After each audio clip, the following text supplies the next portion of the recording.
In 2 Timothy 4:2, the Apostle Paul told Timothy to preach the word. But for how long?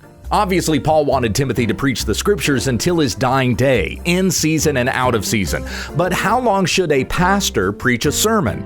According to Pew Research, the median length of most sermons is 37 minutes. Throughout church history, sermons might be shorter to over an hour. The Puritan preachers would preach for hours more. In the Old Testament, the people would listen to preaching that would last all day. The book of the law would be read aloud. That's the book of Deuteronomy, which takes about 3 hours to read out loud.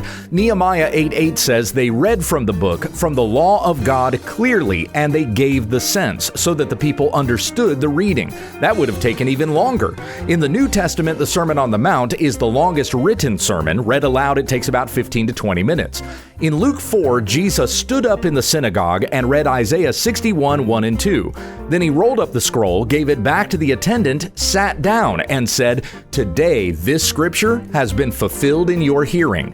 That would have taken barely 90 seconds. In Acts 20, Paul preached so long a young man named Eutychus fell asleep, literally tumbling out a third-story window to his death. But Paul ran down and brought him back to life.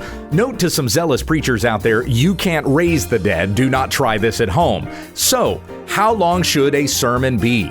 Let's say anywhere from a minute to before someone dies, when we understand the text.